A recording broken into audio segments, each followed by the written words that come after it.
for the last YouTube video of 2025, kind of. As filming, this is like daytime of New Year's Eve, so it's the last video that I'm like intentionally doing in 2025. I am gonna film like a couple of things today, so it's kind of complicated. It doesn't really matter. Shark is here. That's much more important. But this is like the last video discussing things that happened in 2025. There we go. I like that. It's like 10 degrees outside, so this is my like, I'm trying to not shiver myself to death sweater. So I look a little bit like a librarian, and I have a space heater on, and I have a warm cup of coffee because Michigan has been absolutely unruly so far this winter. I don't think I've ever seen a winter like this in my entire life. We had like a foot of snow the first week of December, which is abnormal for where I live in Michigan, which is like southeastern Michigan. We almost never have snow that stays in December, and we've had snow, like a base of snow every day of December except for like 2 days. We also had ice storms for a week, where everything was covered in a layer of ice, and a bunch of people lost power and tree branches fell, and it was insane. And like, we've had that before, but not in December. What is going on? We still have 3 more months of this, at least. I don't know. It's been wild. So, I don't know why we started talking about the weather, but we did. Maybe because I was explaining my sweater. Maybe that's it. It's wool. I'm warm. I needed to be warm. It is a crazy winter to be back on like full-time horse in training mom mode. So that's been a trip. But here we are. So, okay, without further ranting, this is going to be my top 10 of 2025 and like 2025 like wrapped video. I've kind of always done a twist on these videos. I've never really just done a top 10 horses. It's always been like top 10 and then this other thing. And the other thing kind of changes from year to year. So this year I really am just going to do a top 10 models. There's no like split of top 10 traditionals, top 10 minis, just a top 10. Now I do have a few honorable mentions because how could I actually just narrow it down to 10? But scales are all combined. I know I've mentioned that like a few years in a row now where I'm like, oh, next year I think I'm probably going to have to combine scales just like with the way my collecting is going and what I've already acquired and blah, blah, blah, blah. It's actually happening this year. Yes, I'm so excited. I watched back my 2024 top 10 video yesterday to kind of like compare and contrast, and I mentioned that, and apparently I mentioned it in 2023 as well. We're not going to talk about that, but finally we are there. We are to the point where it is combined scales, because I've acquired so many of my like stablemate grails and stuff that I'm just like collecting much less of them now, which is awesome. It's a great place to be, and I'm really proud of my stablemates collection. But because of that, I don't have like a top 10 stablemates. I don't even know if I might have acquired just a few over 10 stablemates the whole year between Breyer Fest and the club, and that was literally it. That was almost it. That was almost it. So, that's where we stand with the horses. The twist is that I'm also going to do a top 10 adjacent, depending on how you look at it, it's tricky, performance things that I have added this year. I started performance showing this year, and I started acquiring things and thinking about things this time last year, in order to be able to start showing performance sometime this year. And I did. I've shown performance twice. Once was in a novice division. I only entered a few classes. I only had my Western tack set at the time. So it was very minimal. But then the second time I showed open performance, and I showed the full division with as much as I had.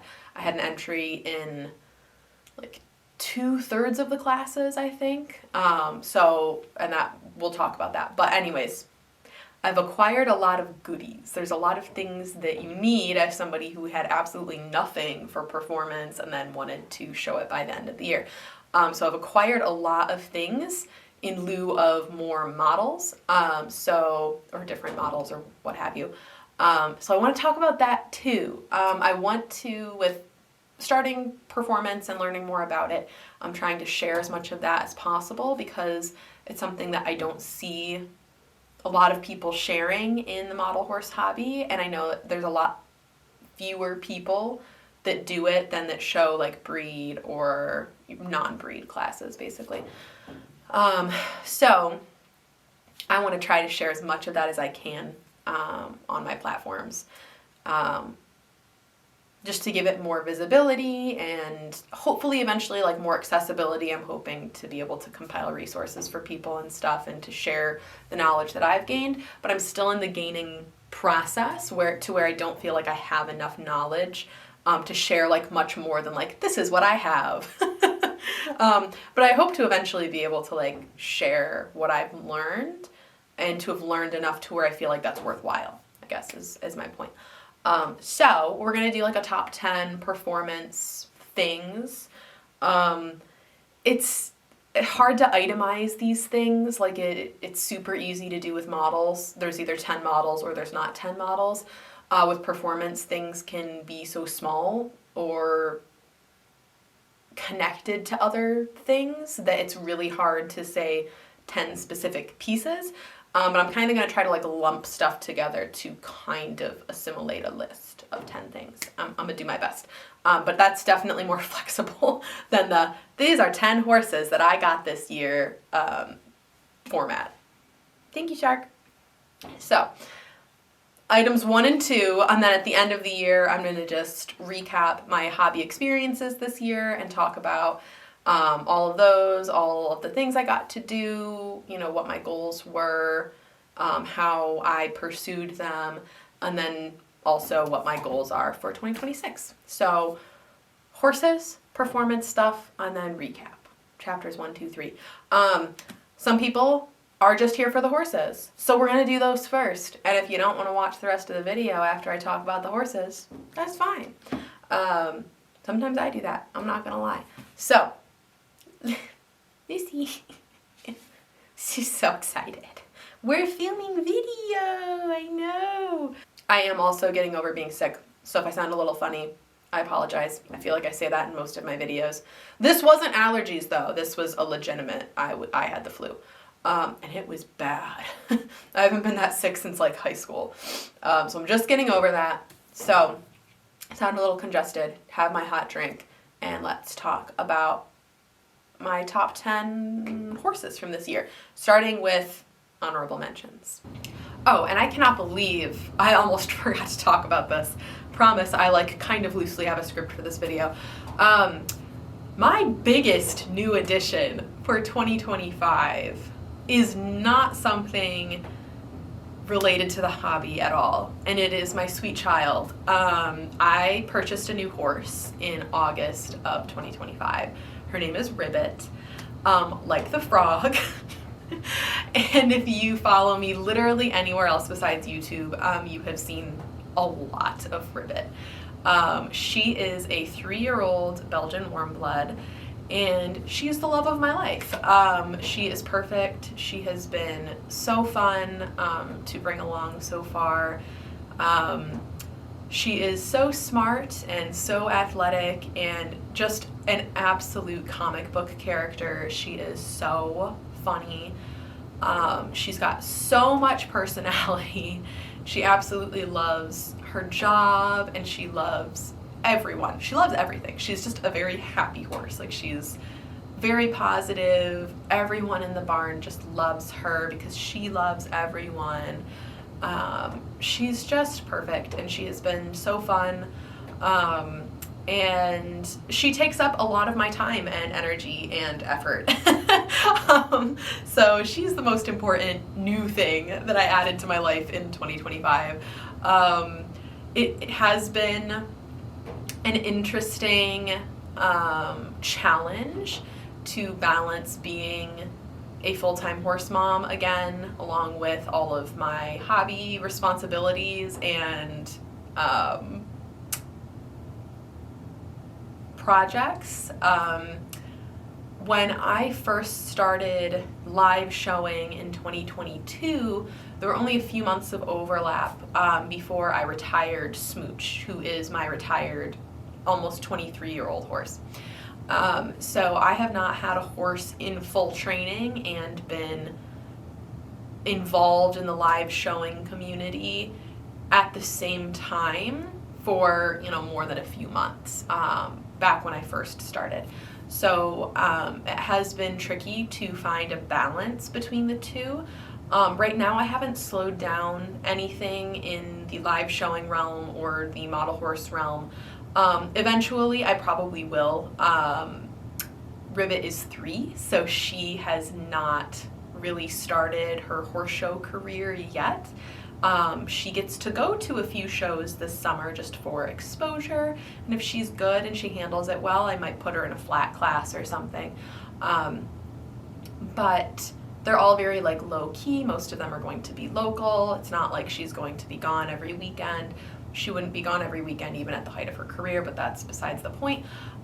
So right now I haven't had to slow down my model horsing at all while having her.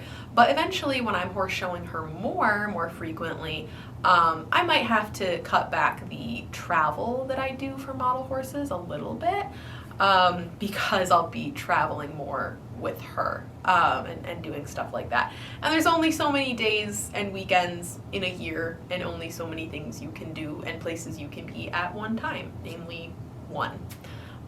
So Ribbit is my most exciting, most important addition for 2025. And I feel like I need to say that before we get into anything else. So we love her, and I'm so glad that she is a part of my life. Whoa, you too? You haven't even met her, so that's a lie. Why are you dusty? All right, now honorable mentions. My first honorable mention is Majorca, who was, well, first, it was the year of Duende. Thank you, Breyer. We got this guy earlier in the year. Oh. No, it doesn't say month. As part of Breyer's Exotic Destinations web special series. I'm a Duende collector, so they killed me this year with all the Duendes. This was, however, the only one that I had to pay for, which was nice. His color is so beautiful. I absolutely love this buttermilky, dappled buckskin. I think that the gradient in his mane is so beautiful. I love his color. My Golden Sunset is my favorite model in my collection. You guys know that. Well, he's definitely top 5, no matter what day of the week it is. We'll say that. And this guy is different from him. He's obviously a buckskin, not champagne. But he's still really cool. This color, this tone, just looks so good on this mold. And I love the way they did his mane. That's my favorite part of him. He also has a blue eye, which is really cool. Yeah, one brown, one blue eye. I just think he's a great web special. I haven't loved all of the most recent web specials that Breyer has done. He was my first Exotic Destinations pull that I kept. I sold all the other ones just because none of them were really my cup of tea. But this guy, he was my cup of tea. He is my cup of tea. I like him a lot. He is one of my most favorite recent web specials from Breyer. He's so pretty. All right, and speaking of, we have Prague. Also an honorable mention for this year. I think that next to Majorca, my opinion, my collecting habits, my taste, but one of the best web specials Breyer has done as of late. I love him. I love Salinero, so I'm already biased. And I love a dappled gray warm blood, double bias. So again, my taste. This is my taste on paper. He's so pretty. This shade of gray is absolutely beautiful. It's a little warmer versus like a really cool bay. It's not rose, but it's just a warmer dark gray, which is so pretty. I love his details. The white face especially is so nice because when gray horses gray out over time, basically as they age, they stop looking like this shade of gray. They start looking like this shade of gray. It's just natural progression. That's what happens with gray horses. A lot of times that starts in their face. Most times I think it starts in their face. Their face grays out first. And a third reason why I'm biased towards this guy is there was a warm blood that I rode and worked with many years ago that it was so bizarre. He stayed this color and he barely grayed out any further than this, but it was literally this color where like the tip of his tail was white and then his face got really, really white with still like dark accents, but very light. And so his color, immediately I was like, oh, it's Finn. Obviously it wasn't, but it reminded me of him, and I love him. There's no notes. His dapples are really, really good, and he was released at a time where there were a lot of other releases that came out very close to him, where I did not like the dapples at all. They were super fish scaly. I won't call any models out specifically, but they were just models that I could not get behind because the dapples were so stamped on fish scaly. And when he came out, I was like, that makes me feel better. That restores my faith because we can do dapples like this still, and they're so nice. So Prague, Majorca, both exotic destinations, web specials from this year. I think they're runs of like 500 or 600. They're bigger runs now, which is, that doesn't bother me. But it was nice to see like 2 web specials right in a row that I really, really loved after like over a year of not really liking any. So they both get honorable mentions. They're both beautiful. All right, my next honorable mention is a set because I could not pick just one. This is the set of 4 glossy, realistically colored Seize the Day surprises from Breyer Fest 2025. I do also have, I don't know if you can see him, but I do also have the matte blue roan and a matte version of this guy because that was my pull and this is my favorite color, so I kept him. But yeah, so I love Totalis, clearly, and he was a surprise horse this year, of course, because Breyer picks molds that people like nowadays, and Totalis is very well liked by myself and others. So they picked Totalis, and there's a really ironic clip of me in my collection tour video from this year saying, wow, I hope Breyer doesn't put out any more on the Totalis mold like in recent, in the near future, because I only had like 1 row of Totalis and the other side of the shelf was used for something else. And he fit so well, I didn't want to have to add another Totalis shelf. And then of course I came home with like 7 more on the mold from Breyer Fest or 6, because he was the surprise horse. So the cards just shook out in a way that I decided to splurge a little bit this year. You've heard me say like many times before that normally I just go for the matte versions of the surprise horse. I don't care enough to go for the glossies most of the time. And I just like want the color. I want one of each because I like the variety of the colors and the showability that you get with like different colors in the same mold. However, this year I really liked him. I loved all of the colors of this run so much. It's rare that I am infatuated with every single color that they release on a surprise horse. Normally there's like 1 or 2 that I love, and then the rest of them are just like, oh, they're fine. I love all 4 of these colors. I have favorites, but I love all 4 of them. They're all so beautiful.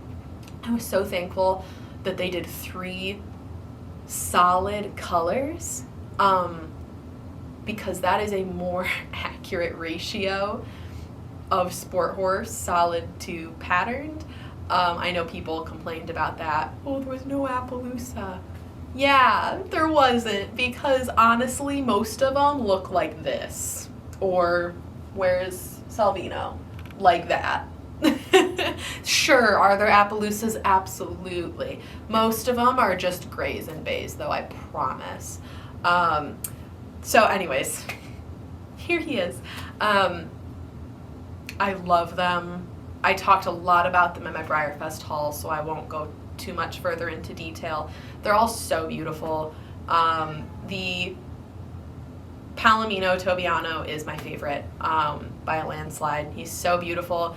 And the gray is my second favorite. They're actually in order. I didn't do that on purpose, but they are in order of my favorite to least favorite. But yeah, I think the gray is very slept on. The gray, especially in gloss, is so, so, so nice. A lot of people tried to compare him to Prague. It is apples and oranges, my friends. The only two similarities are that they're dressage molds that come in gray. The tone of gray is totally different. And they're vastly different if you put them next to each other. I posted a picture of it on my Instagram if you want to check it out. They're totally different. Both beautiful in their own right. And yeah, both gray dressage warm bloods, but there's a lot of those that exist like in the real world. So, I mean, I've got, 3 gray totalists just in my collection. Like, those are my personal collecting preferences. Give me all of the gray dressage warm blood things.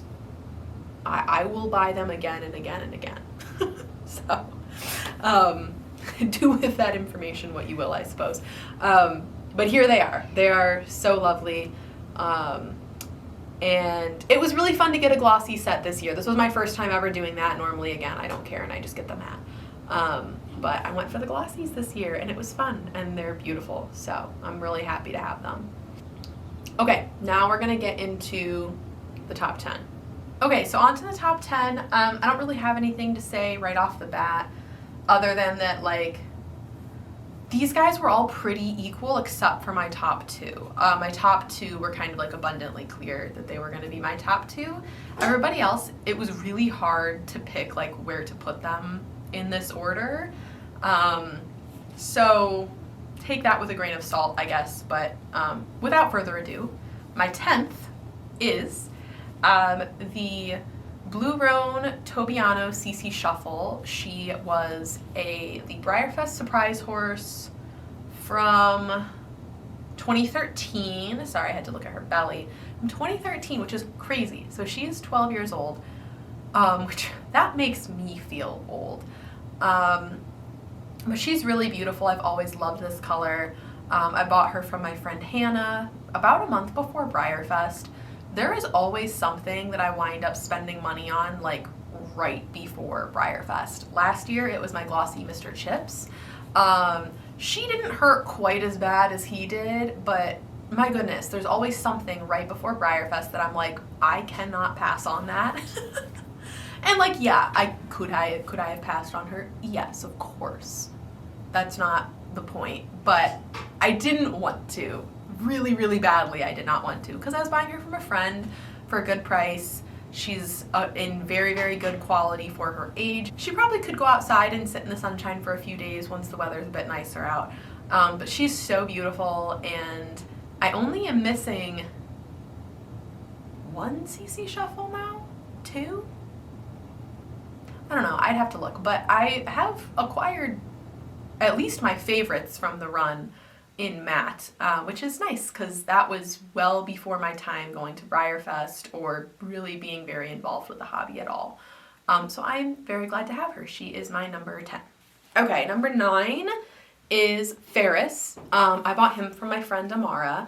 I was looking at this lineup, and most of these I bought from friends. If I didn't get them direct from Breyer, I bought them from a friend. So that's cool. I love you guys, and it's nice to have like such a good community of people that, you know, that these came from, and when I look at them, I remember who I got them from, and that's a nice sentiment, I think. So anyways, I got this guy from my friend Amara. He is an event boutique model from Sweet Home Chicago. I think it was 2015. 2015. This is one of my favorite vintage molds ever. I love him so much. I have Cooper from the Vintage Club, and he's like one of my favorite, well, he is probably my favorite Vintage Club release besides Poppy and Ollie. But I just love him so much. I think his color is so cute, and Ferris is kind of like the fancy chestnut version of Cooper. They're very similar when you see them next to each other. And I had wanted Ferris for a long time. He'd been on my ISO for years. And so I finally got to purchase one, and he came from a friend, and he is so cute, and you guys know that I love collecting event models. So it was super fun to add a few new event boutique models this year, and he was one of them. So he is my number 9. Okay, this is my number 8. See, I cheat a little bit, but it's fine. This is a set of Salou, who was the ambassador model for Breyer in 2025. I talk about this guy a bit in my Breyer Fest haul video. I actually did a reel on this run specifically, talking about the different colors and everything, so check that out. It should be uploaded on YouTube too as a short. I won't get all the way into that, but basically he was the ambassador model for Breyer this year. He came in 3 different colorways. They were designed by Leslie Kathman, who is just a wealth of knowledge when it comes to equine genetics and colors. And so I think that he's such a cool, unique run because of that, because they did these super unique colors specific to the breed that this run is supposed to be. They're all beautiful colors. I do have my favorite. The gray is my favorite. Also seems to be the fan favorite, but I love him. And what's really meaningful about these guys is I got them all from Breyer for volunteering in 2025. I got some really great opportunities to volunteer with Breyer in 2025. It was my first time getting to do so formally, and I was really thankful for those opportunities and everything that came along with them. The people, the connections, the experience, all of it. I was very, very thankful. It was a lot of work, I won't lie. The 3 different volunteer opportunities, when I look at them, I'm like, whoa, that was a lot. But so worth it. I would absolutely do it again in almost every capacity. But these are the models that came from that. And I did pull this organically. So I did pull one of each. I did not have to trade at all. That was also really cool. The black with the belt and spotting I got for volunteering at Breyer Midwest last year. And then the Sulky Pata and the flea bitten gray with the reverse marking I got for volunteering at Breyer Fest in July. So they're really cool, and it was really meaningful to earn them as well from Breyer and to have all those opportunities. So this is my number 8. All right, number 7, you did not see in my Breyer Fest haul. See, there's some variety here. This is Poutine. Poutine is another event boutique model. He was from the Hoofbeats and Maple Treats event this year in 2025 that was hosted at the end of October, beginning of November in Ontario. I did not go to the event, but I purchased him from my friend Emma, who did go to the event. And he is beautiful. He was, like, by and large the only model from the event that I was interested in. I was going to say my favorite, but it goes a bit further than that. It was also my favorite, but yeah, the only one that I was really interested in, and I really, really like him. We don't have a lot of runs on Nicholas, and he's such a beautiful pony mold. He's in a burl mold, which, again, is my taste. It's a lot of people's tastes too, but it is definitely my taste, especially with her sport horses and ponies. And this color on him is just so cute. It's nice to have like a, what am I trying to say? A flashy, fun, sporty color on him, especially in gloss. That helps. And he also has really nice dapples.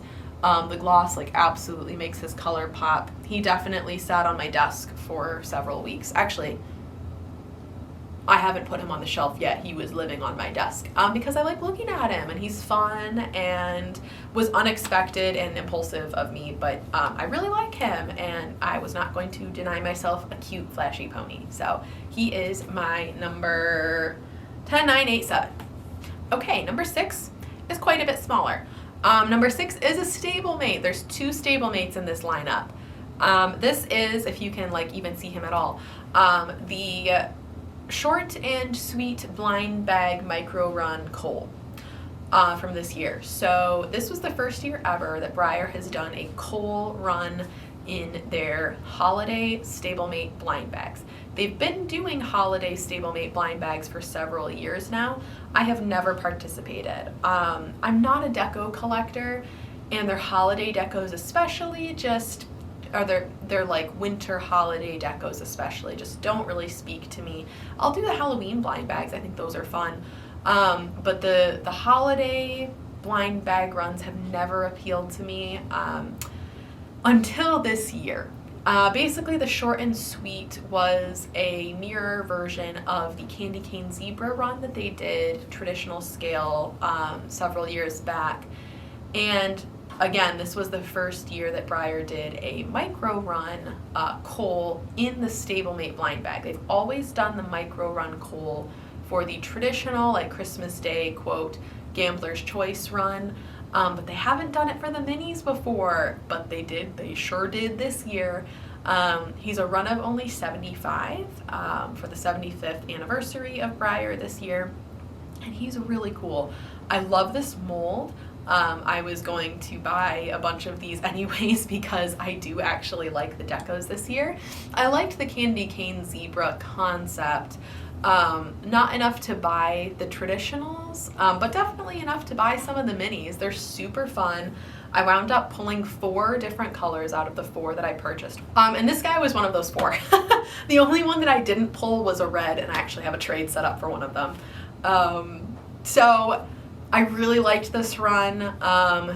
That's weird for me. I don't normally like deco runs, but when I do, I will indulge in them, and I thought the Candy Cane Zebra patterns on this mold were so fun. And he is so cool. We don't have a lot of stablemate micro runs, although Breyer seems to have gotten the message, and they have incorporated some into the clubs for 2026, which is really cool. Us mini collectors, I know, have been saying that they should do that for many years now. And it's nice to see them doing it. I think people are really excited about it. I know I was really excited to pull this guy, and 75 is such a cool run count for a stablemate run. I've talked before kind of about the lack of kind of mid-sized stablemate runs that we have. A lot of them are mass-produced, or they're runs of 10, and we have very few in between. We have like a handful of runs of 200, an even smaller handful of runs between like 50 and 150. But now we have this, and seemingly more to come, which is awesome. So I love him. If I was gonna pull any micro run this year, I would have picked him 1,000 times over, and I pulled him from Breyer, so he was $25. And I'm so thankful for that. He's really cool, and I can't wait to show him. I haven't gotten to yet, but I definitely plan on it. So he is my number 6. All right, my number 5 is Glossy Legend. I love him. He's so handsome. So Glossy Legend was the Breyer Fest Open Show Sectional Grand Champion prize model from 2025. Say that one 5 times fast as well. And I bought him for my friend Erin. He is so cute. I like the run already, Legend, as a matte, but I think that the gloss definitely does something for him. He's super, super cute. He's shown great for me already. I've gotten him out to a few shows, and I love this mold, so I knew that I was going to want the glossy version of him quite badly.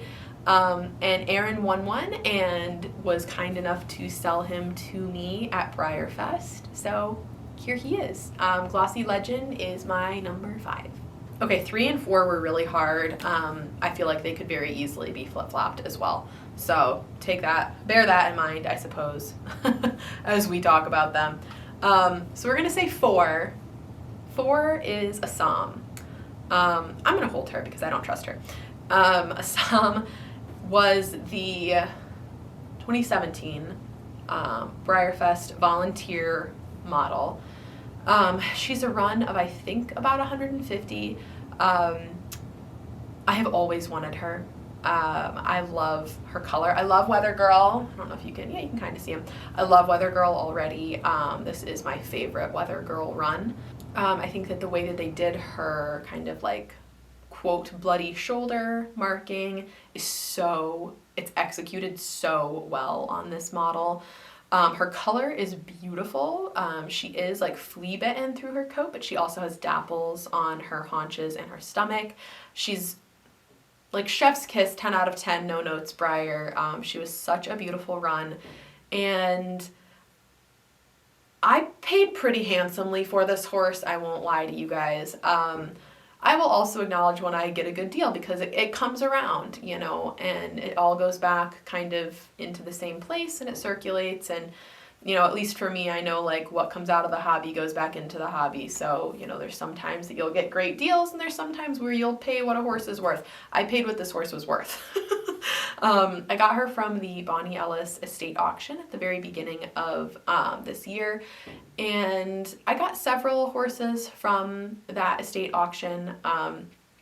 My ideal, if you can see him, came from that as well. And my Donalino Nayati, who almost made this video, I got him from that as well. My wee trio stablemates that I featured in this video from 2024, I got from that auction as well. So she came from that, and she is the only horse that I really paid what I thought she was worth from that auction. Everything else I thought I got a pretty good deal on. And I had to kind of decide. I was bidding on 2. I was also bidding on the variation Natasha. And I kind of had to decide with how high the Natasha was going, which one to stake my claim on. I wasn't going to be able to go for both at the time. And I said, you know what, I wanted this one. I love the color on this one. She's so realistic. She's so beautiful. And so I went for her and I wound up with her. And she's so nice. I love having her in my collection. She overalled for me the first time that I live showed her. And she's amazing. I'm going to take her to Nan this year. She's just like a great model. Everything about her, 10 out of 10. I have nothing bad to say about her. So really glad to have added this one this year. I've wanted her for a very long time. Okay, that means that my number 3 is Jazz Fusion. I bought Jazz Fusion from my friend Hallie, so thank you, Hallie, for him. I love him. Obviously, he's number 3. I love him so much. This is another chef's kiss, 10 out of 10. I have no notes. I don't know why I did not get this horse sooner, to be honest. He is one of my favorite connoisseurs. I really like the Cleveland Bay. I have probably too many of them. But I really like him, and I didn't have one. And so Hallie was selling hers, and I was like, I would like that, I think. So I bought him from her, picked him up at Breyer Fest, so you saw him in the hall. He's beautiful. I feel like I have kind of accomplished my top connoisseurs at this point, which is a really good feeling. The only one I think that's still on my ISO is a Shalimar. I'd love a copy of her. But at this point, I have him, and he was a big grail. I have my Sand Dollar. I have a Golden Boy, a Kandinsky, and gosh, I mean, I think I have a Decoupage and Impressionistic, an original Oasis, and like offhand, those were kind of my top picks from the Connoisseur series, because that was before I really was active in the hobby, so I had to kind kind of acquire them more recently instead of, you know, when they came out. But he was really the last like big one that I really, really, really wanted. Again, besides Shalimar, who I'll eventually get a copy of, hopefully. But he was the last one that I was like worrying about finding that I really wanted. So here he is. I love him. He is also coming to Nan. He's double qualified, and he's actually going to be a performance course for me in the not so distant future. He looks so cute in tack. Oh my gosh, he looks so cute and everything. So anyways, here he is. He's lovely, and he was number 3. Okay, remember what I said about my top 2 earlier? Number 2 is Westphalia, who you probably can't see because she's so small. Here she is. She is a Best Customs Contest stablemate. She came out in 2022 for the BCC at Breyer Fest that year. She is on the Highland pony mold, which is one of my favorite stablemates pony molds. Her and Lyric and the Shetland pony are my favorites. And she's adorable. She is done in the pattern of the Appaloosa Iris, but in a really pretty shaded black color instead. She's a run of 10, which is pretty crazy, and that makes her the most limited stablemate in my collection right now. I Forgot That You Existed, I think, is 12, and she's 10, because they added a division to the BCC, I think, the year after her release. So she is my most limited stablemate now, and I actually got her in January, so I almost forgot that I got her in 2025 and that I could include her in this video, because she arrived like one of the first days of the new year this year. So, which ironically happened as well in with my sand dollar in 2024. He arrived like one of the first few days of 2024. She arrived one of the first few days of 2025. And I have something that will potentially be arriving like within the first few days of 2026. So we start the year off strong. We start the year off with a cool pony every year, apparently. I don't do it on purpose, but that is the way that the cookies have crumbled the past few years. So Westphalia is my number 2. Okay, and if you watched my Breyer Fest haul, you knew who my number 1 was going to be. This is Jump for Joy, who is now my most limited traditional in my collection. He was the Breyer Fest Open Show overall, I think, grand prize model. Grand? I'll put it on the screen. From 2014, so he's 11 years old, which, that's crazy. That's crazy. And he was the only uber limited newsworthy that I still needed. And he was the one that I was most concerned about acquiring, because he is the smallest run newsworthy besides one of a kinds and tests. And I'm so glad to have him. I love Bayrones, so also just having, you know, a model in this color is so cool. He's so beautiful. This is a beautiful execution of Bayrone. My favorite Bayrone style is still Rushmore, which I don't think you can see, but it's still Rushmore. But this is a close second in terms of like the way they've done this color. It's a beautiful Bayrone. He's beautifully shaded. Again, super limited. I think that there's 12 of him. So it's a little complicated. I just looked it up. There were 10 of him produced, which is actually, so I overshot him a little bit. There were 10 of him produced for the actual open show itself. The really cool thing about this one is that he was not an open show prize model. This is the copy of Jump for Joy that was sold in the live auction in 2014. From my understanding and what I was told, he was the test piece for the run of 10. So he was the first production piece, test piece that was then sold in the auction before they produced the run of 10 that was used in the open show. So So that just like adds to how cool he is. He's already like so cool and so special to have, and then to add that factor to him as well is just the icing on the cake for him. I believe his COA mentions that he's the one that was sold. Actually, it does mention that he's the one that sold in the live auction, which is really cool.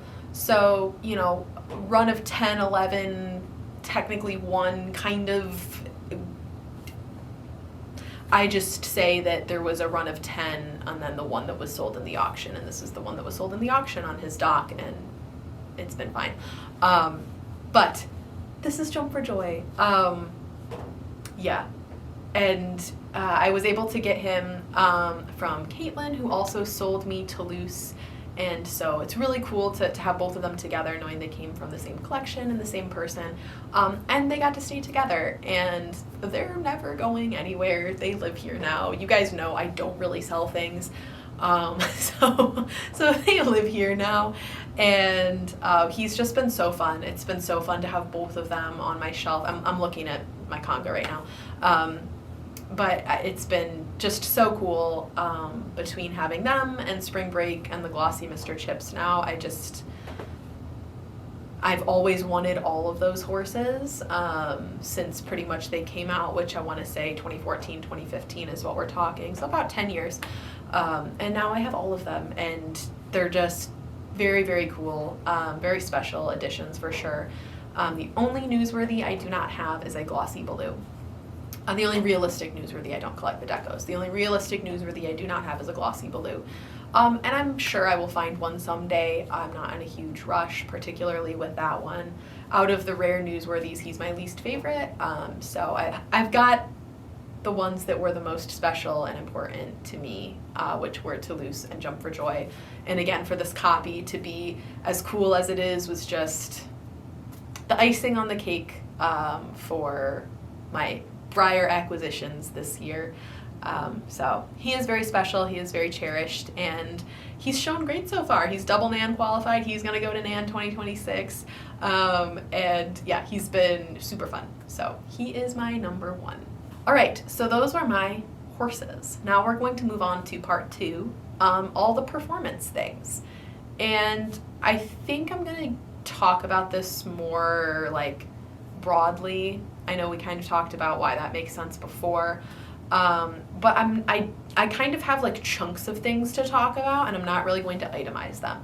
So it's like kind of a top 10, but really it's just like top things that I added as somebody who's new to performance showing, like things that I needed to get started and things that I added to my inventory before I started showing. So let's get started. Okay, first, tack. There's a lot to talk about here. Before we actually talk about the tack, I want to talk about the saddle racks. These are Breyer saddle racks, and I'll put a couple pictures up because I did this at the beginning of 2025. They are Breyer saddle racks. I bought them with my CCA purchase, I think. Was it that early in the year? I think. I'll put it on the screen. But basically, I built them a bridle rack and then stained them, and that way I can display my tack on my shelves instead of having it stored away. I take a lot of pride in these tack sets, and I think they're beautiful, and I like to be able to see them the same way I like to be able to see my models. So it's nice to have like a very aesthetic, clean way of displaying them and being able to appreciate them just like a model. So that's the first thing. I don't want to say a lot, some of the more basic performance stuff I have been able to make, which is really cool, and it's been fun and rewarding, and I've learned a lot, and the saddle racks are part of that. Like, obviously the base did come from Breyer, but I built the bridle racks, stained them, made them look pretty enough to where I wanted to display them on my shelves, and that was a fun project. So that's the saddle racks. And then the tack. Obviously, when you show performance, you need tack. pretty important. And I didn't have any of this at the beginning of 2025, and now I have 4 tack sets. 3 English, 1 Western. The Western tack set was actually done by Erin Corbett. I bought it from Tiff Purdy, and it's so beautiful. It's stunning. You're not going to be able to see it, but the tooling on this saddle is absolutely beautiful. It has Swarovski crystal in it, and it does also come with a matching headstall with beaded rommel reins. It's so beautiful. I did actually get the saddle pad separately. I bought that secondhand, kind of to have the pattern be more my flavor. But the saddle itself is so beautiful, and it looks absolutely stunning on the horses that I use in Western classes right now. So love it. And then the 3 English tack sets that you see here, I did commission. So they were kind of like custom designed by me, and then obviously commissioned and built by the artists that I commissioned to do them. They are really beautiful. There's a hunt seat set, a cross-country set, and a dressage set. They all have matching bridle, saddle pads, and accessories. There are boots that go with the cross-country set. I did not pull them out for this. They're too small. You can probably barely see the details of it as it is. So the cross-country set especially has hunter green accents, which, as you guys know, hunter green is kind of my thing. So that was really cool to get to see that concept play out. The dressage saddle does have contoured flaps and white piping, which was really cool. That was something that I wanted.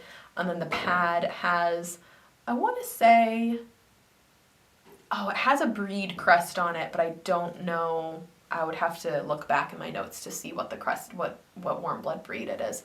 And then the dressage bridle is a double bridle, which is a blessing and a curse, but it is what I asked for. And then it has a beaded brow band as well.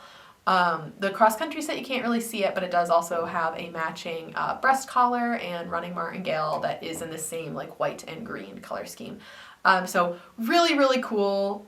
This was a long time in the making. At least the English sets were. The Western set I bought secondhand, but the commission for the English sets was a 8-9 month process. And I'm really, really glad to have them home. I showed them for the first time at GLC in December, and that along with everything else, my horse was overall reserve champion in open performance. It was my first time ever.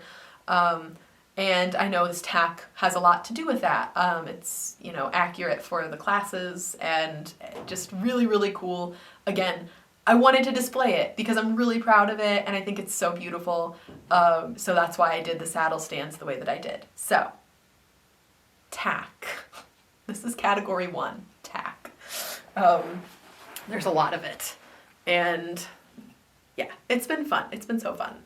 And it's no joke, I could have bought many more horses instead of buying tack. And so it was a little bit of a different way to conceptualize, what I was investing into my collection this year. It wasn't all just, let me buy more horses. It was like, well, no, let me buy this thing that will allow me to do something different with my horses. So that was cool.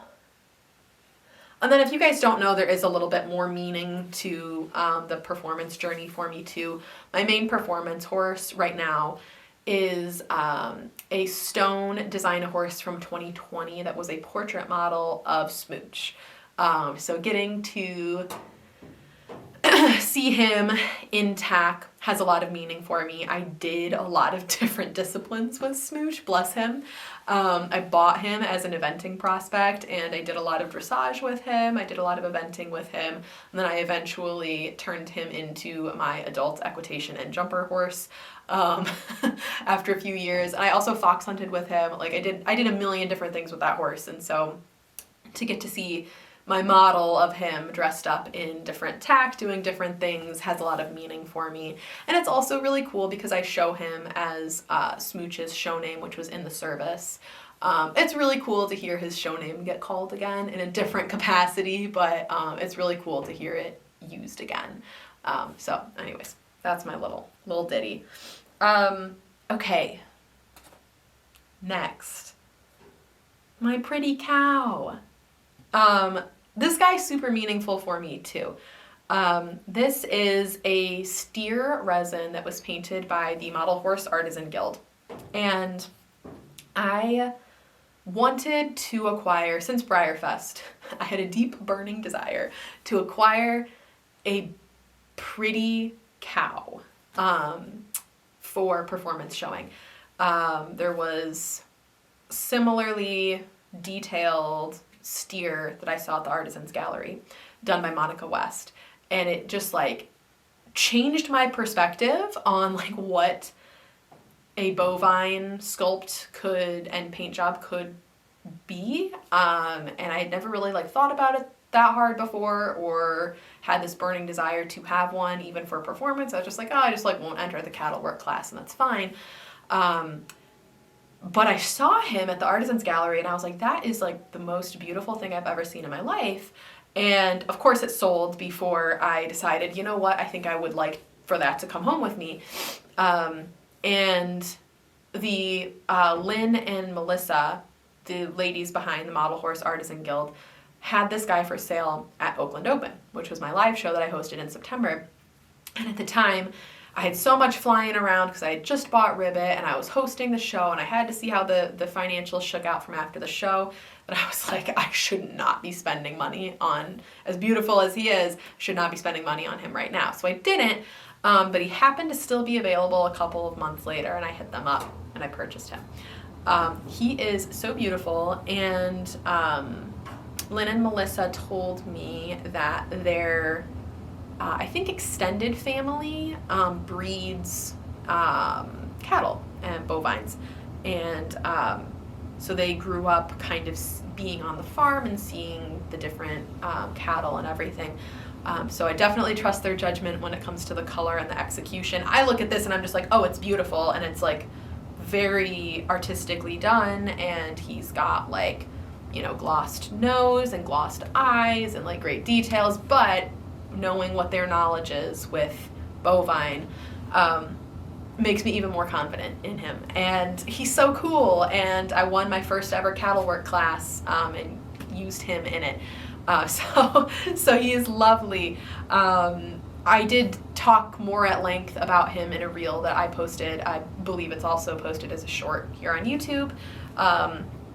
But just to kind of give him a little bit more meaning, when I had first wanted to get into performance, again, this was like right after Breyer Fest, I posted in a few performance groups just asking if there were artists out there that specialized in kind of unique bovine colors that I would love to like either to purchase one or to like have commission one, have one painted, because I thought that just like the uniqueness and the colors was really cool. I didn't know if there were artists out there that specialized in that. I'm very new to this still. This is my first year. I don't have a lot of connections that do stuff like this. And I got some really negative responses on those posts. Pretty much people told me be quiet and paint them black, for lack of a more eloquent way to put it, because the comments I received were borderline unkind, in my opinion, especially some of them, not all of them, but some of them. And it kind of put me out a little bit. I understand that the cattle don't need to be top tier workmanship for you to do well in a performance class, and I never claimed differently. But my goodness, I was just trying to find out if there were artists that specialized in stuff like this. So I guess having a pretty cow is maybe not viewed kindly in some circles. It was very strange. It was a very strange experience and interaction. And I did my best to just be polite and professional and be like, no, I understand, like, that it doesn't, you know, necessarily, like, increase your likelihood to win a class, but I just, like, think that they're pretty, and I would like a pretty one, and I didn't think that that was going to, like, receive such negative feedback from folks. And so I kind of sat on that for a couple of months, and then, of course, he came along, and he's perfect, and he's beautiful, and he's exactly what I wanted, and I love him, and I would like 5 more like him, frankly, because he's so pretty, and it's so cool to see him, like, running next to a tacked up model. Like, it's such a cool picture. So get a pretty cow if you want one, is the moral of my story with this guy.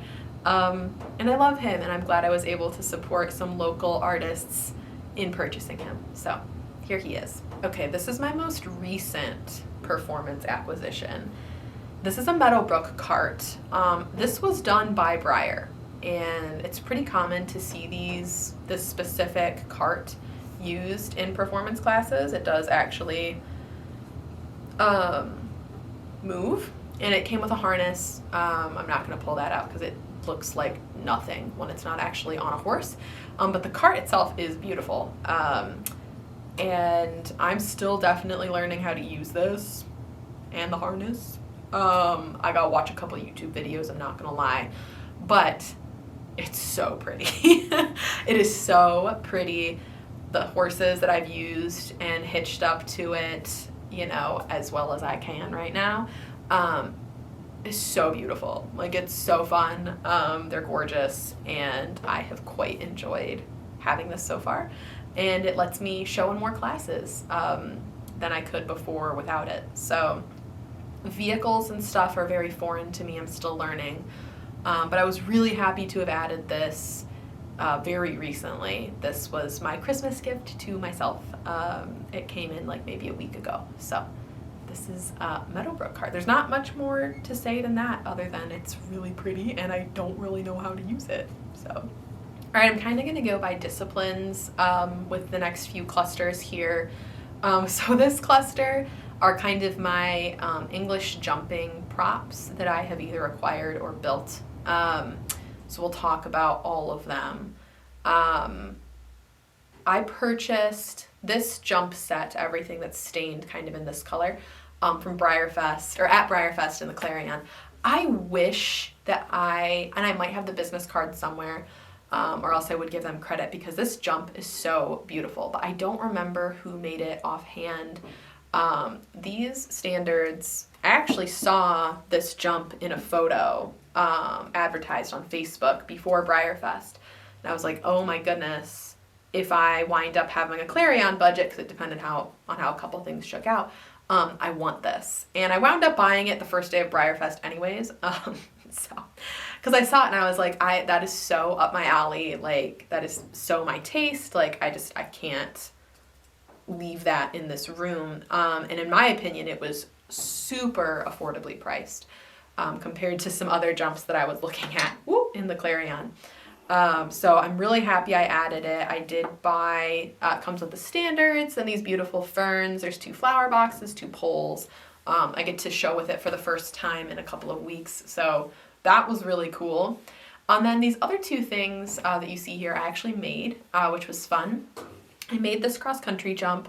The jump flags and the number were done by Carrie Sloan Meyer. I bought them at Breyer Midwest from her table, but the jump itself I made. And I'm really proud of it. The sticks are from my backyard, and all of the moss and grasses and everything were things that I already had kind of in my inventory, and the twine or rope as well.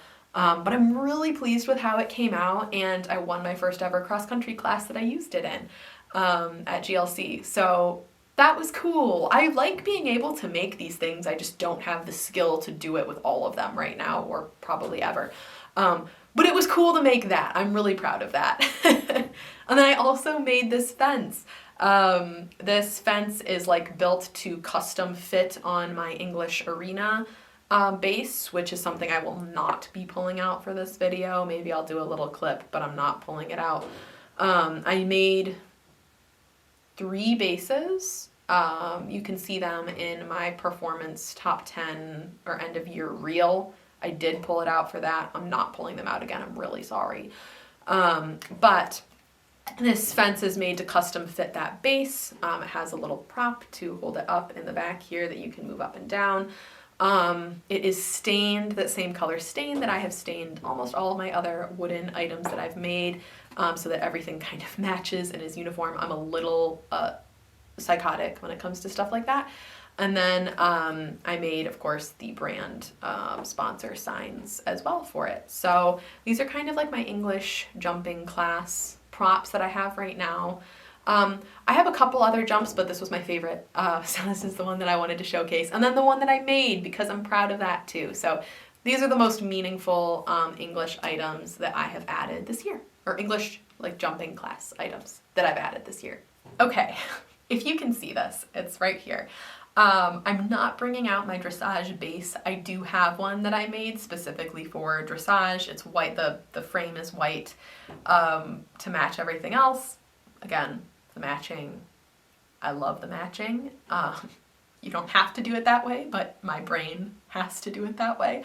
This is my dressage arena or fence. All of this is handmade. I made all of this. And I'm really proud of this too. I thought that this was really cool. I have these flower boxes here. I don't need them. I actually didn't use them when I showed this, when I showed the dressage class at GLC. But you could add them in, and I did make I made all of this. So I'm really happy with this. I originally bought the Breyer dressage arena, and I just did not like it, and I kind of had a couple of these pieces already and was considering just making my own, and that's what I wound up doing.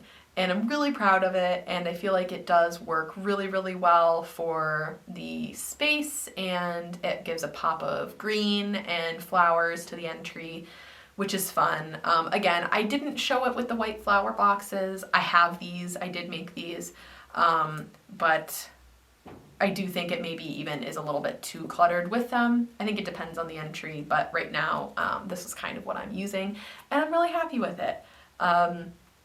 All of the pieces are kind of from different things. I painted the poles, I had the wood already. I think I found the planters, or at least the pots, from Michael's, and then what's in them came from a hobby store. And the letter was done by Carrie Sloan as well. But everything else was done by me, and I'm really happy with how this turned out. It's been really rewarding to get to make stuff and to use it and to have it do well. So this is all of my dressage prompts for 2025. All right, last but not least, this is kind of a Mod Podge of the Western props that I have both accumulated and created this year. Actually, I made all of this. Except for, obviously, I didn't like make the stock fence. I did, however, paint the stock fence. Everything else I made from, like, you know, bits and pieces and stuff that were obviously done by other people. But, like, I put all of this together, I guess. So there's a lot going on here. I have this cowboy curtain for trail classes. I made this in a Breyer workshop, Breyer Midwest. I did a trail prop workshop where I made the cowboy curtain, the trail bridge, and the flower boxes. Also these purple flower boxes that you saw that I include with my dressage stuff. Those came from that workshop as well, but the rest of these pieces I all stained that beautiful dark brown.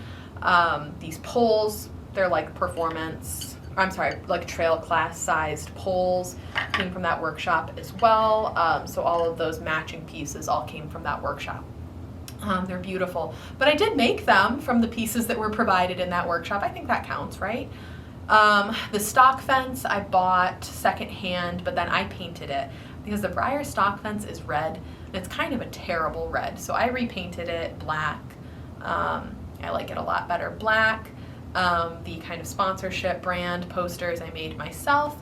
I had this guy already. He came from, I think, a Breyer West workshop in 2024 when it was in Denver.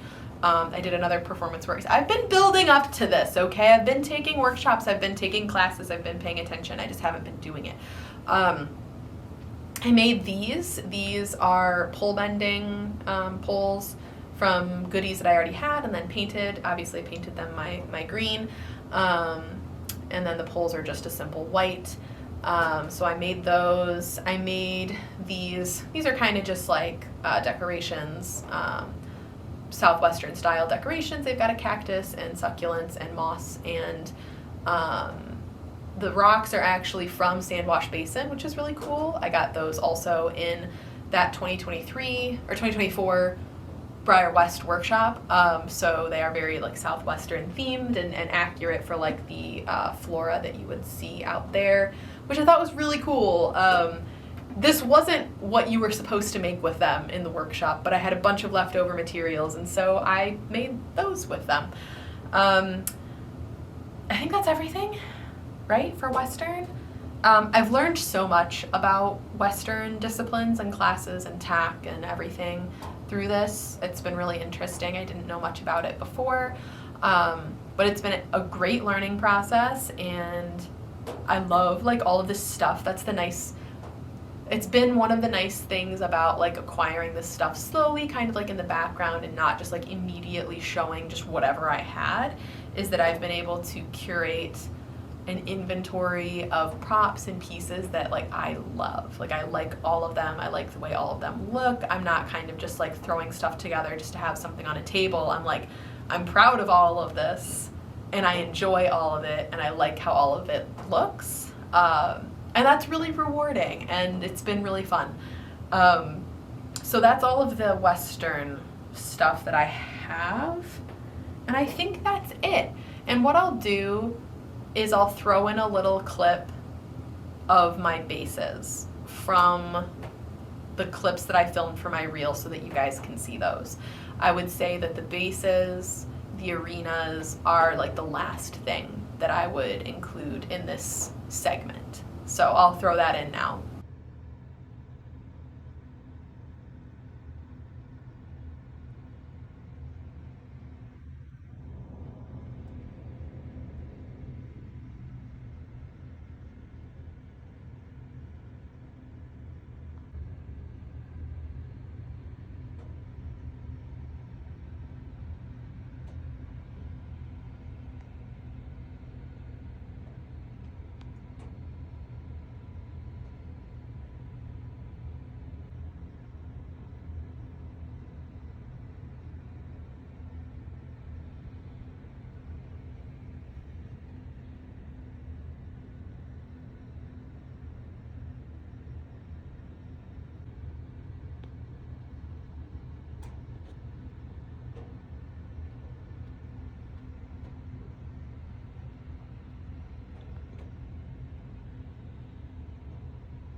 And that's it.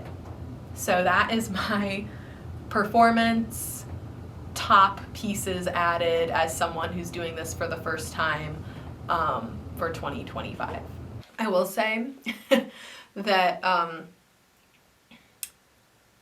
think I need to pay respect to the fact that I added a lot of new things to my plate this year, between starting performance showing and adding all the things that we just looked at, making a lot of those things by hand, learning about the different classes and what entries go in them, prepping my references, and doing everything that goes along with that, plus also factoring in a real horse and her being kind of my number one priority when it comes to time and energy. That's a lot of change in my horsey activities, opposed to years past where I did not have either of those things. I was kind of just doing all of the other stuff that accompanies the first part of this video. So I pat myself on the back a little bit. I don't give myself a lot of like credit or grace when it comes to things, but like looking back and reflecting, I feel the need to acknowledge that like I took on a lot this year, a lot of like new things that required a lot of effort and time. And I do feel like I don't feel burnt out at all, which is really nice. I do feel like energized, and I want to do new things and create new things and keep going full speed right now. But I have felt like it's been harder to keep up than normal. Like it's taking me more time and effort and late nights and energy to keep up with things the same way that I have been. So I think it's important to acknowledge why that might be. It's because I took on a lot of new stuff that takes a lot of time and a lot of learning and a lot of energy this year. So all of that to say, we're moving into the third part of this video, which I do have a note for, and I will get it out or else I will forget. But it is kind of the 2025 wrapped segment. So talking about like everything that happened in the hobby this year and everything I got to participate in and do and be a part of. So 2025, let's see, let me count really quick. Okay, so this year I was involved in 14 live shows, and I showed in 11 out of those 14. I hosted 1 out of those 14. I judged at, oh gosh, I don't know. So many. Most. Okay. I counted. I judged at 5 of those shows, and I stewarded at 1 of those shows.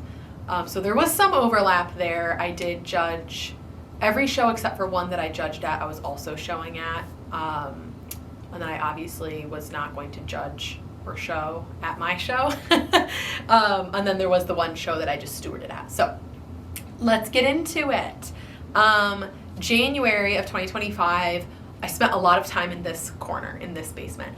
Over kind of this time frame last year, the holiday, so end of December, beginning of January, my big project was to build a traditional scale arena that I could use for both filming and photo showing. So not just a base like what I use in performance, but actually a wall, an arena wall and an arena base that I could use for photo show photos and filming. You guys have seen that. I used it so much this year. I really put a lot of time and effort into that. I wanted to make it the way that I liked, which, as you guys saw with the props, is kind of my thing. If I'm going to do something, I'm going to make it the way that I like it so that I can enjoy it and use it in the way that I want to. And it's not kind of haphazardly thrown together just to have something, right? I'm a go big or go home person. That's who I am. And I love my arena. It's so fun. I literally used it so much. Like, I have thousands of pictures that I took in it. I filmed like over 3 dozen reels using it. I used it to photograph raffle prizes for my photo show series. I used it to photograph raffle prizes, silent auction prizes, doorbusters for Oakland Open. I used it at Oakland Open. I don't know if you can see it. Maybe you can. I don't know. But I made a winner's circle like show banner, and I built that. I also stained it. All the stain matches. And people used it to take like winner's circle photos with their prizes at Oakland Open. People loved it. And I was so proud of it. It turned out so cool. It looked beautiful. Gonna have it again this year. Spoiler. So building that and then photographing my entire collection was what I did in January, and that took a lot of effort. I also filmed the entire First, Fewest, and Favorite series in January. I've been editing and releasing those over the course of the whole year, but I filmed the entire series in January, along with photographing my entire collection and overhauling my inventory with those photos. When you have a 500 plus horse collection, that's a lot of work. It took me an entire month, and I devoted like days of my life to it, for better or for worse. But so well worth it. My inventory is like top notch right now. It's very organized, which is very important. again, when you have a collection like this, that's something that's super important. I won't go down that rabbit hole too deep, but it's very important. And then I also obviously have competed in many photo shows this year, some of which were in January, and that was really fun. And I haven't competed in photo shows besides Boo for years, since like 2020, because I am always hosting photo shows. And there's just not enough time in the day. And I also hadn't taken updated photos of each individual model in literal years. And building that arena allowed me to do that again. And so that's pretty much what I spent all of January doing. I also always spend a lot of December and January launching new things for my business. This year was the same as last year. With CWS Model Horse Shows, I overhauled our class list and division list. We split our OF Traditional Halter Division High Cookie into OF Breyer Traditional and OF Stone Traditional, which I asked you guys what you wanted. I said I can add one division this year. I have the capacity, the prizes, whatever, to add one division. I said we can either split OF Trad into Breyer and Stone, we can split Custom Artist Resin into Custom and Artist Resin, or we can split Custom Artist Resin into Scale, Traditional, and Mini and do full divisions for both. Y'all voted. I heard you. The votes were significantly higher for splitting OF Traditional into Breyer and Stone. So that's what we did. We tested it out actually in December for the first time, and it was great, but I pushed all those materials and updates out recently, so that's kind of a January thing, end of year thing. CWS Model Horse Designs is pretty much going to stay status quo in 2026. I do not have the capacity to launch a new educational series or anything like that in 2026. I know I've done that the past 2 years. 2025, what we did was the Show Smarter series, which I do still have a couple of episodes in the queue that I will get out for that eventually. Episodes that were supposed to come out November, December. I did not have the capacity. They will come out. They will be available eventually. They've been filmed. They just haven't been edited or put out. So I will wrap that up, but I'm not going to launch a new program for 2026. I'm just going to keep what we already have. We have the Masterclass series from 2024, which is great. I still get a lot of people purchasing those classes and using those videos and handouts. And then we have the Show Smarter series from 2025. And again, a few more of those. I will get those out eventually. It's on my list. It's just not at the top of the list right now. But back to 2025 wrapped January, that's when I started Show Smarter. And I filmed a couple of episodes back then as well. Look at this boy! Oh my goodness! I love a cookie. I love a cookie. I also launched the registration for Oakland Open 2025 in January of last year, and I'm happy to officially say in this video that I will be doing the same thing this upcoming January of 2026. I will be launching the registration for Oakland Open 2026. We are having a show again this year. I have paid for the venue and started promoting it, so we are a go for our second year. And registration will be open January 7th, which is probably before this video comes out. So we're doing it again, but in January of this year, those are the things that I was working on. So lots of in this corner heavy lifting. February, I went to Sleigh Rally in Wisconsin. It was my third sleigh rally, I think. This year will be my fourth, which is crazy. Or maybe, no, I think that's right. It was really, really fun. It's such a far drive, but it is worth it. I will do it once a year. I was able to stay with my friend Laura, and we kind of made a little weekend out of it. So that made it fun. Lots of shopping, lots of pretty horses to see that weekend. Sleigh Rally is such a fun venue because they have like their winter fun day going on as well.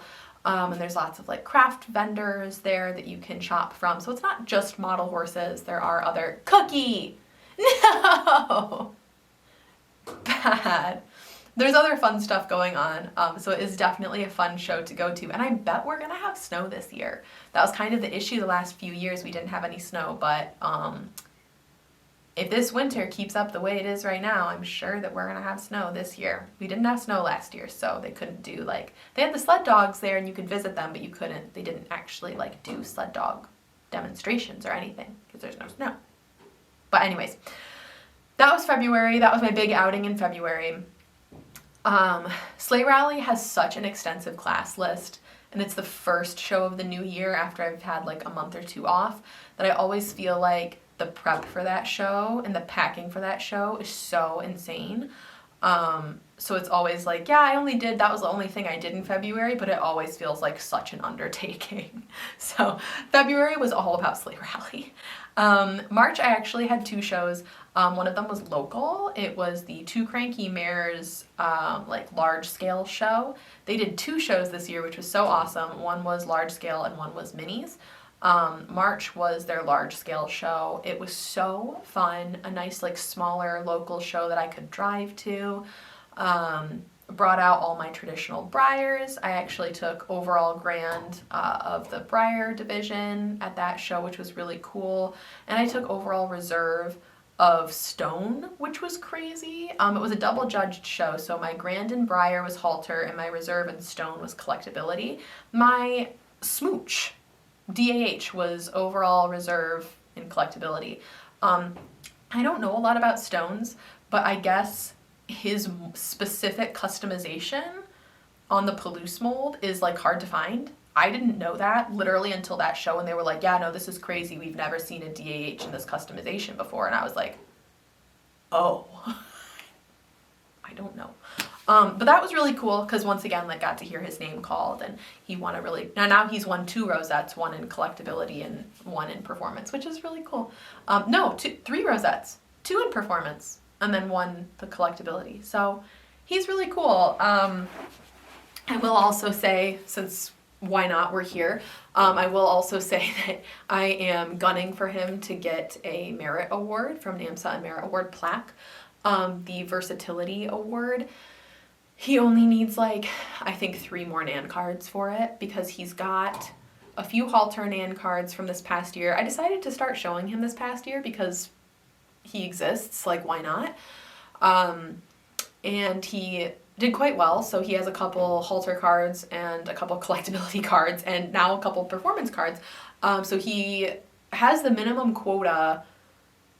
He just needs like a few more in any of those categories. So I'm bringing him to my next few shows and I'm gonna throw him on the table and whatever he can go in, and hopefully, hopefully he picks up a couple more cards and he can get his plaque. There's a possibility that he will be my first horse to get a merit award plaque because I've got about a dozen that I'm tracking that could do it eventually if I keep taking him to shows and they keep doing well, but he's really close. I've got 1 that's ahead of him in terms of like quantity, but he's got more opportunities to get cards with showing performance. It's not just 2 opportunities every show, it's like 14 opportunities to get a card every show because I show him in, like, he is my performance horse. I show him in every performance class that I can enter. So, yeah. We'll see where the year takes us, but that's like a looking forward to 2026 thing. Anyways, back to March. Two Cranky Mares was so fun. Those were some of my favorite shows all year, if not my favorite shows all year. The environment is just so fun. They're smaller again, so like less stressful. I always feel like I have time to talk to my friends and have fun and take pictures and video, which is rare. Most of the time shows are so insane, and especially if I'm judging and showing, that like I barely get to sit down. So those shows are such a nice change of pace. I really enjoyed them. They were so much fun this year. So the large scale show was in March, and then later in March I went to Breyer Midwest in Kansas and showed at the Breyer Midwest Open Show.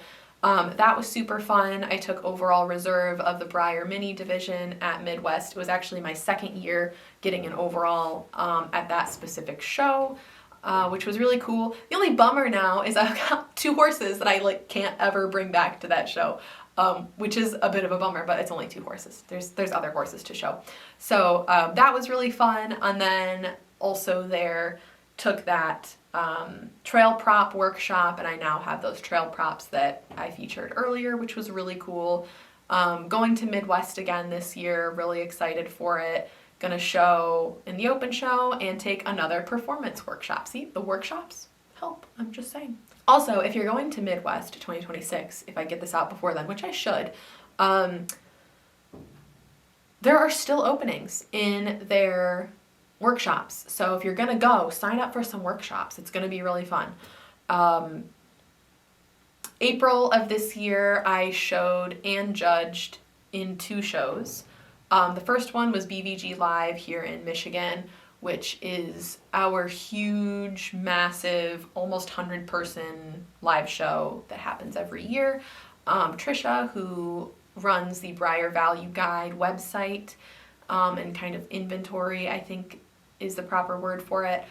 She hosts BVG Live every year, and this was my 3rd BVG and my first time judging. It was definitely an honor to judge at BVG. There were some beautiful models in that class, and I showed my regular runs and my minis. Thank you to my friend Erin, for helping me run my minis at that show. I wouldn't have been able to keep track of all 3 rings, my ring that I was judging, and then the 2 show rings. There's no way. So I appreciate Erin. She ran my minis for me. I ran my regular runs and then judged mini custom. I think it was mini custom this time at that show. And they were beautiful, so that was an honor. And I'll be doing the same thing this year. I am going to show at BVG, and I'm judging, except this year I am judging OF Breyer Special Run. So, bigger division, but I'm excited. I think it's going to be really fun. Now that I have other things that I can show, I can judge Breyer divisions, because I won't always be showing them, which is cool. And hopefully will be helpful, because those can be some of the hardest divisions to find judges for. Later in April, I went across the Canadian border for Luck of the Irish Live in Ontario. Got to stay with my friends Barry, Rachel, and Zoe. Love having weekends with that group every year. They are so much fun. We always have the best time. We always go shopping. We try to take an extra day at least one of those weekends out of the year to hang out and maybe go antiquing and have good food and just be together, because it's hard to find that time at a model horse show, especially if you're judging, which I was at this one. I had an absolutely insane show day. At that show I took 5 overall champions, Breyer traditional halter, Breyer traditional collectability, Breyer mini halter reserve, Breyer mini collectability, and then the OF China porcelain overall halter. Crazy show for my herd. They did me proud that weekend for sure. That's probably the most successful show in terms of titles that I've had ever. So that was really crazy and really fun. I judged a really nice division as well, and it was really fun to be with friends, and another relatively smaller show, which again is really nice. Not as relaxing for me because I was running around like a chicken with my head cut off, but well worth it, and I signed up for it. So May, I went to my first ever Stone Horses Country Fair. The event itself was awesome. Such a beautiful venue. The prizes were gorgeous. The tables were beautiful. There were fresh cut flowers and beautiful decorations. The rosettes were stunning. There were prize models. A bunny unicorn was the prize model and judge's model. It was crazy. So beautiful. The sales were insane. We got to see all the horses that were for sale. My friend Erin and I went to this one together. Sat with a bunch of other friends, but we drove to this one together. and we decided not to do the other activities that weekend. It just didn't make a lot of sense for us. We weren't going to really buy anything. So we just came down for the show, but I know there were a lot of other activities going on that weekend that people enjoyed too. There was a factory tour, and lots of other stuff going on. So really cool event.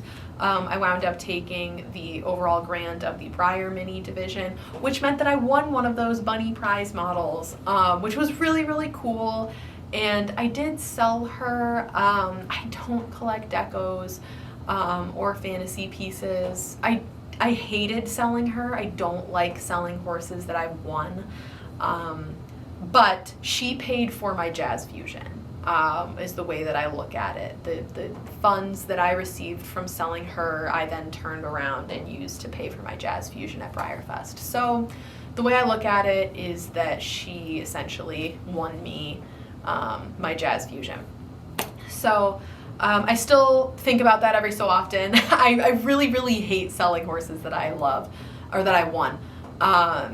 But she just didn't really fit in with my collection, and she was so beautiful, and I took a lot of photos of her before I did ship her off. But she is in a collection where she is very loved. It's someone that collects those, that mold, and also the unicorn prize model kind of series that they've been doing. So I know she's very loved. It was just not a fun decision to have to make, but I love my Jazz Fusion, and he's doing great things for me now too. So everybody won at the end of the day. The stone rosettes, I think I said this, but they're also so beautiful. And you also win Stone Store credit. So also that day I won enough Stone Store credit to pay for the Art of the Horse dinner that I went to with my friend Erin in July. So it was a great show. It was so much fun. Again, like so beautiful. I got so many beautiful pictures from that show. And like very quality, everything was really quality. The judging was great, the people were great, the prizes were great, like everything. It was 10 out of 10 recommend. If I'm not at a real horse show that weekend this year, I will be going again. There is a chance that I will be at a real horse show and I won't be able to go, but TBD. If I can, I will be there again because it was so much fun. June, I did not go to any live shows at all. June was very much Breyerfest prep focused. I did do a live show in June of 2024, and it was like insanity. I probably should not have. I kind of like impulse signed up for it at the last minute because they needed a judge, and I'm friends with the host, and it was great. I don't regret it, but this year I was kind of like, I'm gonna not go to a live show in June. Because I need to focus on prep for Breyerfest. And I really did, especially with all the projects I had going on for my volunteering and whatnot. Like I really needed to like crack down in June. So I really don't have anything to report in June other than that I was prepping for Breyerfest. And then of course July was Breyerfest. I'm not gonna go into Breyerfest because I have an experience video. Just know it was a great year. I got to judge at Resin Renaissance. I bid in the live auction. I volunteered so much. I was pretty much working most of Breyerfest. I got to stay at the Clarion for the first time with my friend Laura. It was so much fun. And that's where we'll leave Breyerfest. Otherwise, go watch my experience video. August, I bought Ribbit, my sweet Princess Frog girl. She came home one of the first, I was like literally negotiating the sale while I was at Breyerfest, and she came home the first week of August. And so August was Ribbit month. August, I was paying attention to my horse and prepping for Oakland Open. September was Oakland Open. September, I hosted my first ever live show, and it was so much fun. It was a lot of work, but it was so cool to see my vision come to life. Everything ran so incredibly smooth. I could not believe it. There were no hiccups. Learned about, took notes about like the pacing and the class sizes and stuff to help improve even more for next year. But overall, it was incredible. And that was not all due to my own efforts. It was due to my staff, my judges, my mom, who helped with literally everything I needed her to help with, and everyone else who lended a hand, helped us tear everything down. All of the above. Like, it was a group effort. It was not just me. But it went so smoothly. Everyone had a good time. And we're doing it again. It was a lot of work, but I did so much groundwork that I'm going to be able to build off this year, to where this year it's still a lot of work, but it will be less work than the first time was. And I'm really happy with that. Like, I've already felt that with launching everything for this year. And yeah, I'm excited to have it again. But in September, yeah, it was so fun. We did have HD Harkness come and visit, and that was a big hit. And he's just so sweet. He's such a ham. And his people are so kind. That was like such a special thing to get to add that as part of my show. And he's back for 2026. He's gonna be visiting us on Sunday during show day. We're doing a 2-day show this year, Saturday and Sunday. We got Tilly.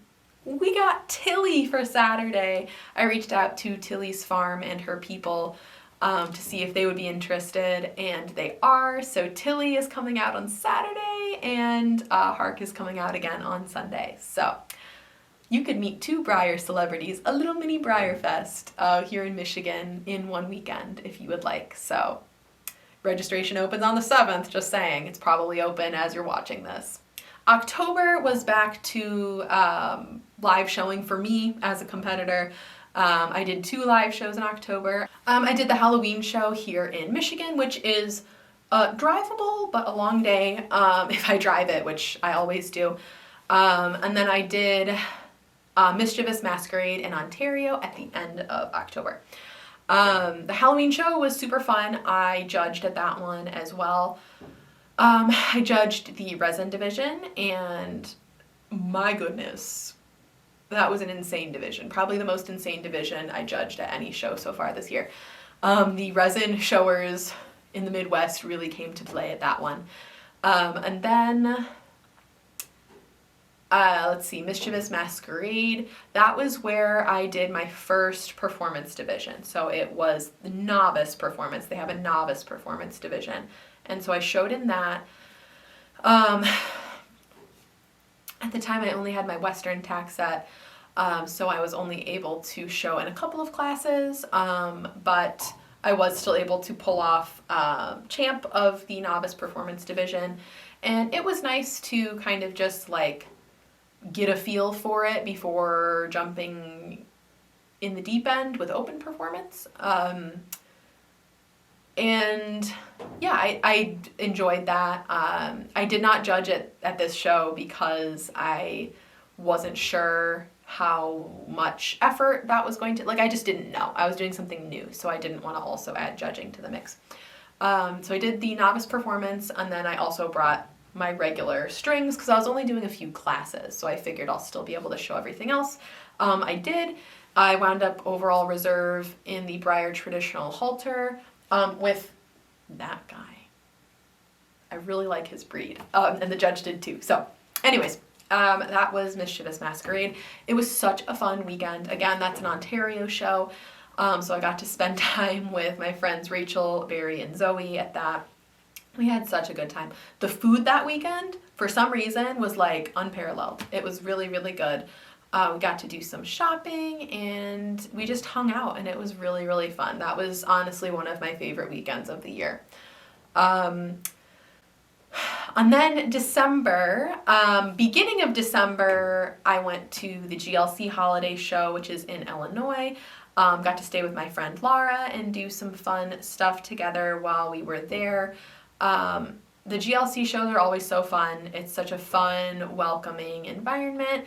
I judged at that one. I judged the stone division and the youth halter division, and then I showed open performance, and that is where my smooch got overall reserve of open performance. It was my first time showing open performance, and it was such a good experience. I literally have a whole note of notes on my phone of things to improve for next time. I got such good feedback. And it left me feeling really motivated to like keep going and learn more and do better and improve myself and all the things. And the latter half of December was for hosting my year-end championships for CWS model horse shows. And that was crazy. It's always crazy every year. I have been working on the prize list for that for a really long time. I make a lot of those prizes by hand, and I get a lot donated as well. So the prize list has been in the works for many months, but actually like conducting the show, judging it, finalizing the prizes, and then I will be shipping them within the next few days. I haven't shipped them yet. I'm working on it. I had to finalize some of the prizes still, but that is a huge undertaking, and that just wrapped up. So working on that through the end of December, and then we're on to 2026. So that's kind of my 2025 wrapped for the hobby.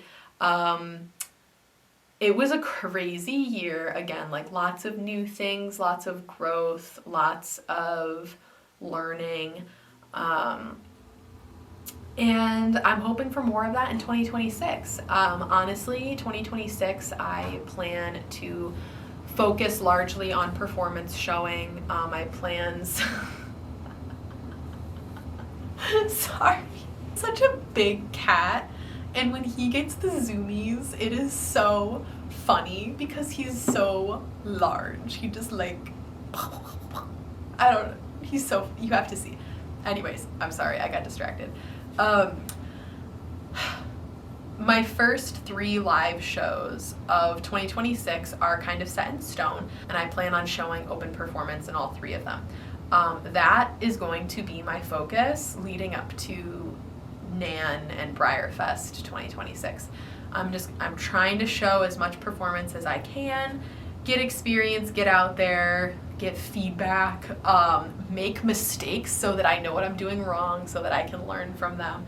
Because with some of the new stuff I'm going to be putting on the table, I'm sure I'm going to make mistakes. So my note of things to fix is going to grow, which is the whole point. So I'm excited for those things to happen and to learn more and to get better. I'm also hoping to have shown Ribbit at a real horse show once or twice before Breyer Fest. So I'm hoping for at least like 3 to 4 model horse shows before Breyer Fest, and then also possibly a real horse show or 2 with Ribbit before Breyer Fest. So that kind of takes care of Q1, Q2. Specifically talking about Breyer Fest, I'm gonna do another 9-day Breyer Fest. Myself and my friend Katie are planning on showing NAN 2026 together. I know a lot of other friends that are going to be there too. It's going to be great. We're going to have a great time. It's going to be super fun, just like it was last time. But Katie and I are planning on like going, staying together, doing NAN together, being each other's NAN buddies, and that's going to be great. I'm planning on pretty much doing the same thing for NAN. Well, actually, I don't want to say that either. I don't have my plans totally finalized for NAN yet. Registration won't open until April or May, and I'm kind of waiting to see how my first few shows of 2026 pan out before finalizing my plans for NAN, but I at least have like a rough idea of what I want to do and a rough idea, a digitized rough idea so that when registration opens, we'll be good to go. But I'm really looking forward to that. Again, I had so much fun at NAN in 2024. There wasn't one last year, which honestly, I don't think I could do one every year. I don't think I could do 9 days in Kentucky every single year. That's a lot. I know some people do. I don't know if I could do that. So I had my 5-day Breyer Fest last year. I can do another 9-dayer this year and we'll be good. And then obviously I plan on being in person at Breyer Fest again this year. I'm actually not planning on volunteering at Breyer Fest unless I get asked to this year. I really want to actually finally make some time for myself this year and to enjoy, like, sit in the covered arena for a couple of hours, go pet horses for a couple of hours, and to actually be able to do those things. I've never been able to do that ever because I always overcommit, and so I'm trying to actively not do that. I should if everything pans out the way I'm hoping it does, I should get 3 whole days at the horse park. So I should get that time, and I really, really want that time. So I'm like, this year, I'm gonna put my foot down a little bit and be a little selfish and like, hopefully do that for myself. We'll see. I'm open, I suppose, but like, I really, really want that time to just like experience it and be with my friends. 'Cause again, I have never been able to do that. And I really want it. So please, God, let me have the resilience to say no to things. The only other thing that I have set in stone the rest of the year is Oakland Open, and that is at the end of August. It is August 28th through 30th of 2026. And besides that, we will just have to see how the rest of the year shakes out. When you have a 3-year-old horse, you kind of play a lot of things by ear. So with Ribbit, what we wind up doing her 4-year-old year, which will be starting this year, will depend on how she handles things. And, you know, if horse showing is very easy for her, we might take her to a bigger venue the second half of the year, even if she's just there to hack around and go in a flat class or a cross pole class or a pole pile class or whatever they have. But if she shows us that horse showing is very overwhelming for her, we might not take her to a big venue. We might just do another weekend the second half of the year. So I have to be really flexible. I'm happy to be really flexible. It's whatever she tells us she's ready for. But because of that, I'm also going to try to be a little bit more flexible with my model horse showing plans and just see where the wind takes us. The only things that I have to do and that I really, really want to do and that I have already like committed to doing, we've talked about. There's those 3 shows the first half of the year, Nan and Breyer Fest, and then Oakland Open. And everything else will shake out the way that it shakes out. So I guess other than that, to talk about kind of like my goals for 2025, and if I met them. Okay, here we go. My 2025 hobby goals. Host my first live show. Check. It was so fun. Thank you guys all for like contributing and making it possible. And like, it was the live show of my dreams. Like, it was exactly what I hoped that it would be. And from what I heard, the feedback I received, everyone else felt the same way too, which was so cool. Officially volunteer for Breyer at least once. Check. Also very thankful for those opportunities and everything that came with them. Again, like I said earlier, that was really special to me, and I appreciated that. Launch and produce the CWS Show Smarter program. Check. I did that. Again, I still do have those few episodes from the latter months of the year that will get launched. It'll just be, actually, hopefully within the next week or two. That's like high on my priority list, is pushing those out because I know they're a little later than what I had hoped for. Oh, here we go. Obtain a NAMSA Merit Award plaque. I'm so close. I'm so close. Here's the thing with the Merit Award program. There are 2 tiers or 2 like types of merit awards that you can get that I have like multiple horses that could get them right now. However, you only get a certificate. You don't get a plaque. I want a plaque. If I'm going to do it, right? Go big or go home. If I'm going to do it, I want a plaque. So I have to wait and be patient so that I can accumulate enough cards to go for the titles that come with plaques, because there's like multiple different titles. I'm so close. I have a few horses that could get certificates right now, but I don't want the certificate. I want the plaque.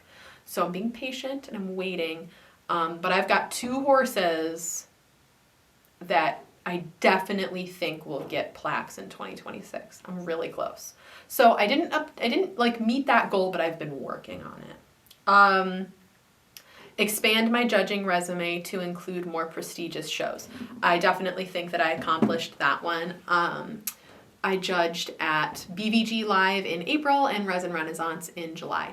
And those are probably the most prestigious and largest model. think that's true. The most prestigious and largest model horse shows that I've judged at so far. So check that one too. I was very honored with both of those judging positions, and I took them both very seriously, and they were really fun, like great learning experiences. Resin Renaissance especially, I judged alongside Leslie Kathman and just got to be with her and around her and hear her thoughts all day, and that was really special and a really cool learning experience for me. I was definitely a little starstruck and greatly enjoyed that experience and appreciated it. For 2026, I've kind of hit on what I hope to accomplish already. My collecting goals are a little bit different, and that's all I'm going to say about that. I'm going to keep that one a little close to the chest, but my actual like model collecting goals are a little bit different this year. I have a couple really specific things that I would like to do, and besides that, I don't think I'm going to buy a lot of horses this year. I didn't sign up for a lot of Breyer's 2026 clubs. I didn't like most of the stuff that was revealed to us this year, which is totally fine. More for everybody else. A lot of people were really excited about the clubs, and I love that for them, and I'm glad that they're going to get to enjoy that. The only specialty club I signed up for this year was the Premier Club. I did not sign up for the Stablemates Club for the first time since like 2016, and same with the Vintage Club for the first time since like 2016. But I do really like the Premier Club offerings. At least 2 of them will be staying with me. We'll see about the 3rd. That was enough for me to sign up for that. I also love the Deluxe Collectors Club stablemate that came out. The Bay Zara, I forget what her name is, but she's beautiful. So I did 2 Deluxe memberships, the base membership, and then 1 Premier. So I'll have a lot less club horses coming in, which is interesting and different. And then I really only have a couple of things that I want to buy in 2026. So we'll see. Hopefully I can accomplish at least some of that and not add as many horses this year. That would be nice. Keep things kind of like quantity-wise similar to what I have right now. That would be great. Please, I don't need another shelving unit down here. That's models. As far as like showing, obviously, like I said, I want to keep performance showing and learning more about all of that and improving and acquiring more performance things as time goes on. We really need a couple more dolls. I have a Western doll. I don't have any English dolls, so I'd like to do that in 2026, acquire some more dolls, more props, more knowledge and experience. As far as the business goes, again, I don't plan on launching any new programs in 2026, but I would, again, just like to host my photo show series, my monthly photo show series. This is our 5th year. This is like our 5th anniversary year, so we're doing like our Sapphire anniversary photo show in January. And so that's really cool to have been running this thing for 5 years and to still have enough of an interest in it after literally over 45 shows hosted to have people coming back every single month to show with us is crazy. So I'll be doing that again. I'll continue to do templates, reference card templates to go with the monthly show themes. But besides that, the design shop will pretty much be resting on its laurels and just maintaining the programs that it already has and the services it already offers. And then, of course, Oakland Open is going to be super fun again. Again, expanding to a 2-day show. All the information on that is available, but obviously I want to make that as good of an experience this year as it was last year, even though it is a little bit different this year with the 2-day format. So that's going to be a big goal of mine, is just to make sure that that goes well and is a good experience for everyone, and to continue finding a balance between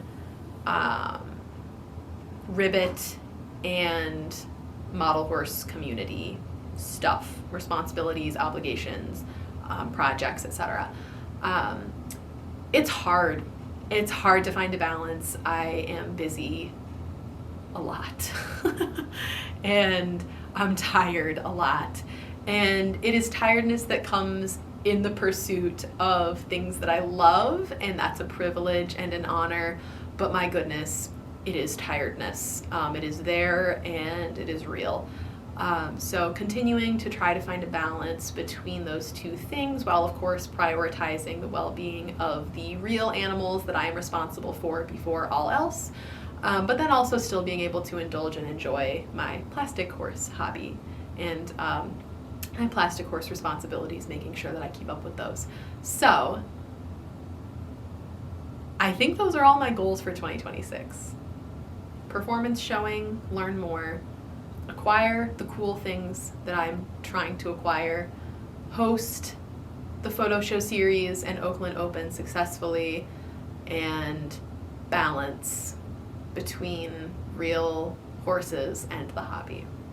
There we go. Those get to be my 4 goals.